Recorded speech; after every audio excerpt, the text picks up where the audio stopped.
Yesterday wasn't the greatest for the S&P, as we see pretty much red right across the board, other than Nvidia, which made new all-time highs.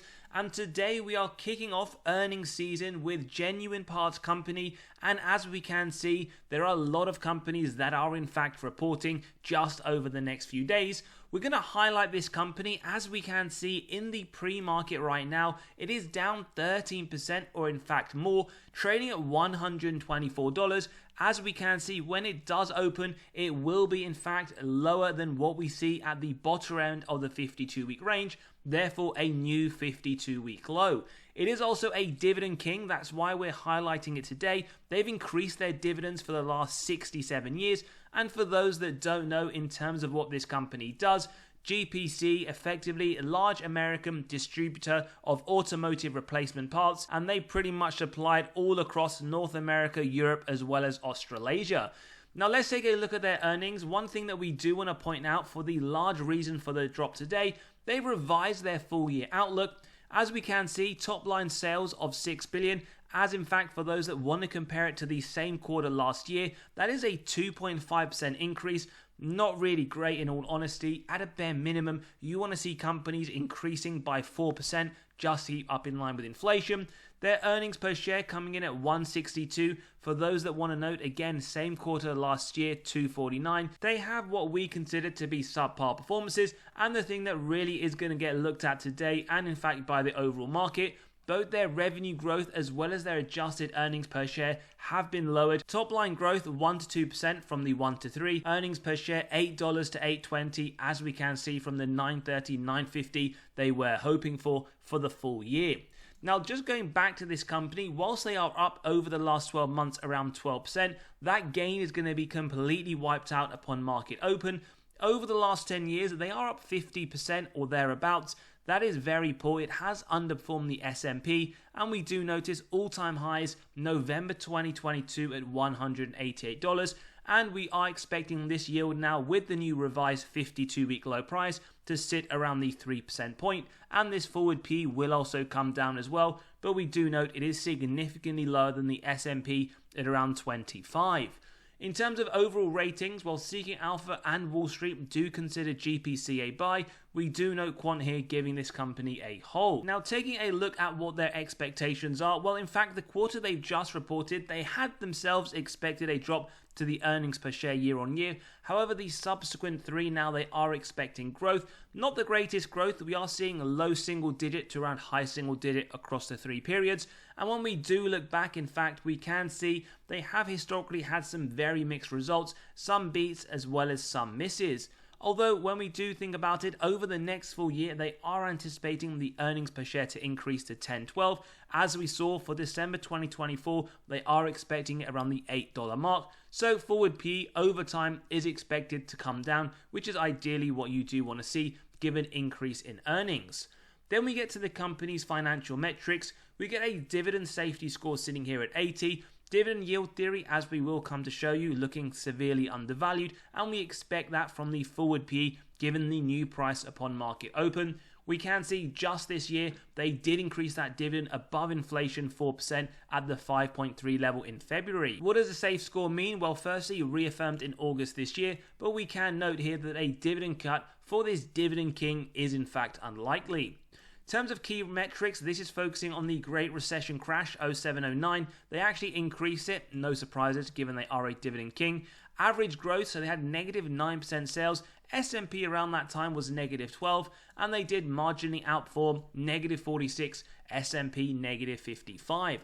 As we mentioned, 5.3% increase this year, 6% over the last 5 and 6% over the last 20. So nice to note, they do historically increase those dividends above inflation. And as we've already mentioned several times today, a dividend king with 67 years of continually increasing that dividend. So let's get to essentially some models. Now the first one, as we will come to show you, it does look to be undervalued. Now with the new price around the $120 mark, for the first time we will see this below the blue bucket level, which essentially shows us the fair value. Do remember though, on this channel we will run this company through our own valuation. Now, dividend yield theory tells us a company is undervalued when the current yield is above the 5-year average. As we said, upon market open, this will sit around the 3% level, so we will have a massive undervaluation signal here. And we also anticipate that forward PE, which already sits below the 5-year average, to be even lower, giving us a double undervaluation based on these two models. And as we can see, whilst consumer discretionary right now before market open sits higher, another one that we do believe will in fact be higher than genuine parts, as we anticipate this to come down to around 12-13. So lots of undervaluation signals, but remember, we will never look at any one of these in isolation, and we will conclude towards the end. So let's get into the data. As always, free cash flow over earnings, which is susceptible to manipulation by management through accounting. Below 60% is what we want to see. Pretty much what we get year on year, 58 in 2023. Something we do need to consider over the next 12 months. This is anticipated to come to 132%, a bit of a red flag indicator and a highlight as to why we focus on this as opposed to earnings, because this is telling us management expects over the next 12 months to pay more in dividends than essentially generating in free cash flow. Definitely a warning sign, definitely something we will look at when we consider our margin of safety. Free cash flow per share, as always, increasing over the longer term. Not something we get, yes, it has increased, but very inconsistent on a year-on-year basis. We also anticipate over the next 12 months this to drop from 658 to 304 per share. Then we get to the sales growth, well, 3 to 4%, as we've already just highlighted earlier. We want that to keep up in line with inflation. Very mixed right across the board, 1% on a trailing 12-month basis. And as we saw for the full year 2024, they are expecting the 1 to 2% level, which was in fact lowered from the 1 to 3% they previously mentioned. In terms of a numerical standpoint, well, we can see around 50% growth over the last 10 years. And as we will come to show you from their latest investor presentation, this is a company that does share buybacks very inconsistently, but also very minimally as well on a year-on-year basis. But it is a nice bonus, to be honest, but not something we would take into consideration when we look at our overall investment thesis. ROIC, 10% or more, give us faith. Management are able to effectively allocate their capital. We know they do that every single year, very consistently, so no worries whatsoever. Then we get to the margins, which is a little bit of a worry, only because it's not above the minimum 12% and we don't get massive efficiencies. We want to see revenue increase as well as margins. It has increased from the 7%, but it has also lowered. So again, something just to bear in mind. We do notice this across the industry, so whilst we would like it to be better, we wouldn't consider a massive red flag indicator. And free cash flow margin on a year-on-year basis, straddling that minimum 5%. Then we get to the important net debt to EBITDA, earnings before interest, tax, depreciation, amortization. Below 3 is what we want, pretty much what we get every single year. In fact, coming down from the lows of 2017's 3.57 to 1.61. So that is a good sign. Remember, 1.61, that's the number of years it would take the company to pay off all of their debt net of cash on hand. And whilst we do see an increase over the next 12 months, still below that 3 that we want at the upper end. Remember, as always, this correlates to both balance sheet strength and dividend safety, so far it does look to be good. Now also we want to highlight, we have released our latest free weekly article. We drop one to your inbox every single Monday morning. We take a look at undervalued stocks that we do believe deserve your attention, as well as highlighting any issues and risks that have happened or occurred in the market over the last few days. So as always, click on the pinned comment below, sign up, and you can read straight away. And in fact, this month for October, you can get 36 stocks that we do deem to be undervalued. We run through each one the information upside that Wall Street in fact consider over the next year, and also flag for those that are interested the stocks that sit within our own portfolio. As always, for this month, you can grab 22 dividend stocks that have the most upside in the whole S&P 500 according to Wall Street. As always, click on the pinned comment below, sign up, and you can read these articles straight away. Now, just a few points that we want to highlight from their investor presentation they've just released moments ago. As we already mentioned, their top line is an increase from the same quarter last year of 2.5%. Not great. As we mentioned, again, you want at least 3 to 4% just to keep up in line with inflation. Otherwise, their top line in real terms is decreasing. Gross margin, nice to notice an increase of 60 basis points, and we can see their earnings per share, as we've already flagged, is down from the same quarter last year. So lots to consider with this company. Yes, it is a dividend king. Doesn't necessarily mean you should buy companies that are dividend kings. And don't forget, the performance has been subpar over the last 10. Nonetheless, we're trying to identify today if this is undervalued and we should strongly consider in our overall portfolio. Now, regular viewers know we love to look at capital allocation of companies where it is provided, and this is just for your own information to see what they do with their capital every single year. In fact, this is just year to date of 2024. The majority, 51% on M&A, mergers and acquisitions. We have around 21% reinvested into the business, 22% as a dividend, and we can see here 6% share repurchase. As we discussed earlier, they do it, but a very small amount. Nice to note though, they do expect continued share buybacks in 2024. And in fact, this year, as we can see, will be the 68th year where they have consecutively increased dividends to shareholders. Not something, in fact, we see on a company by company basis. Final slide, just highlighting the 2024 outlook in comparison to the previous. They did lower the sales marginally 1 to 3 to 1 to 2, and the main thing here is going to be that adjusted earnings per share, lowering it quite significantly to 8.20 from the 9.30 to 9.50 previously discussed. Good to see though, cash from operations and the free cash flow expected to be at the same level earlier. Other things we like to do in our analysis, looking at insider ownership, well, very low at 0.37%, around 1 million worth of sales over the last year. But as we can see in Q4 and Q3, no movement, so it is a little bit outdated, a little bit of sales in Q1 and in Q2. Again, for transparency, we can show you who they were. In fact, it was the same director for around 3,000 shares and 3,250 towards the first half of the year. Again, this is a little bit outdated and we don't consider this bearish signals, but information is there. Then we get to the institutional aspect, 79%, around 1 billion worth of sales over the last year. We see 2.25 worth of buys, so institutions clearly do like this company. They've also been buying more in the more recent quarter, so overall institutions have been buying over the last 12 months as well as in the more recent period. But again, remember, always do your own due diligence, never copy what insiders or institutions do.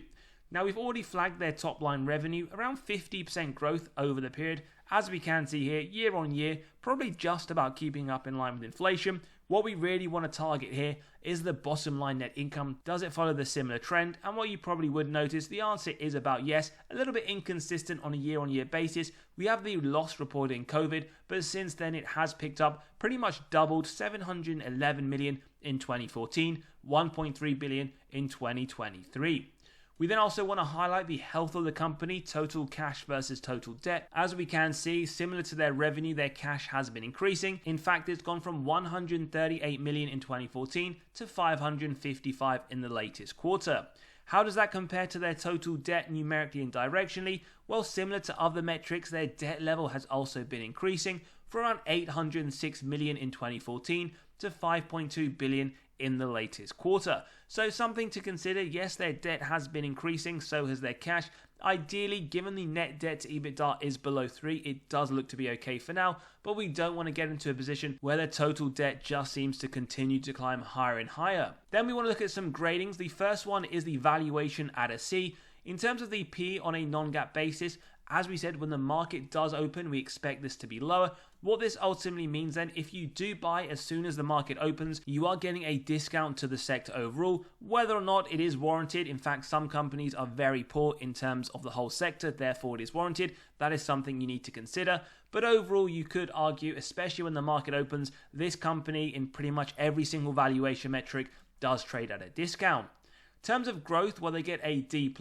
What we can see here, revenue year on year, 1.21%. Sector marginally better, but overall the sector isn't one with massive growth at 2%.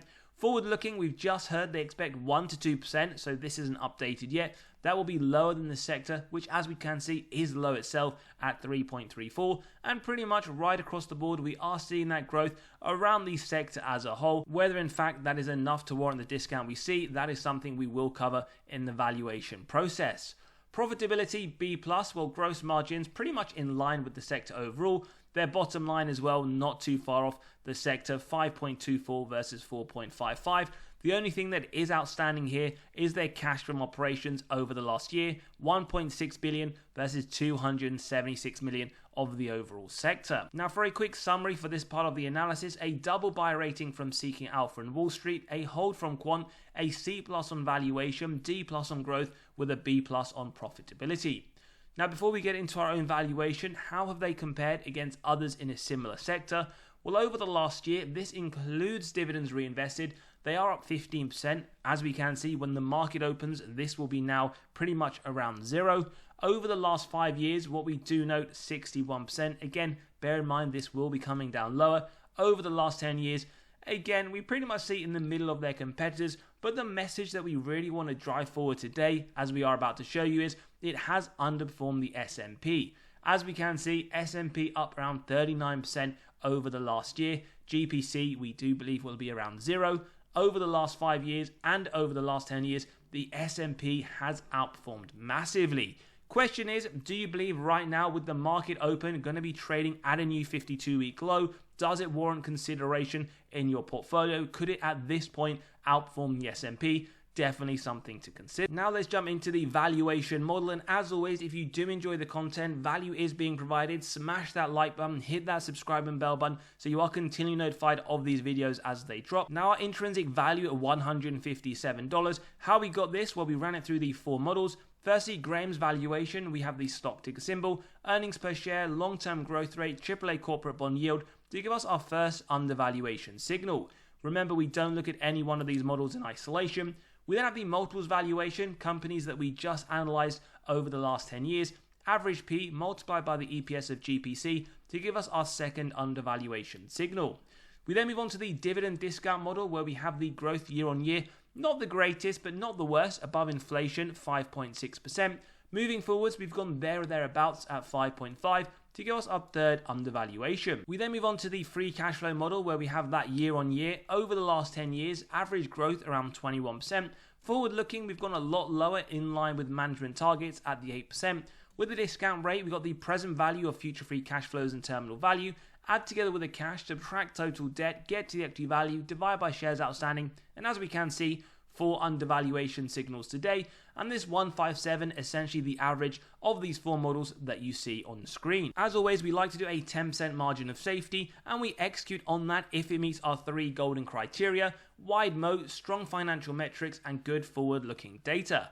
If you believe that in today's episode, a buy at $141, then we keep going till it's near the current trading price. And what we can see in today's episode, it isn't far off a 25% MOS. Maybe when the market opens, it could get there. But right now, you are getting at least a 20% margin of safety with a buy of 125. We also note Wall Street forecast over the next year, not dissimilar from our intrinsic value at 157. Their price target of 155, indicating 29% over the next 12 months. Remember as well, you can grab a copy of this model by clicking on the pinned comment below, running through your own numbers, whether it is for GPC or any others that you do desire. So give us your thoughts below. Is this one you are looking to buy, the Dividend King, which has started to crash today? Maybe it is on the watch list, or in fact, maybe it is one you have sold not too long ago. As always, if you enjoyed the content, smash that like button, hit that subscribe and bell button so you are notified as these videos do drop. Don't forget to sign up to the free weekly newsletter by clicking on the pinned comment below and joining us in the Patreon where we do talk about our weekly buys and sells. As always, have a great day and we'll see you all on the next one.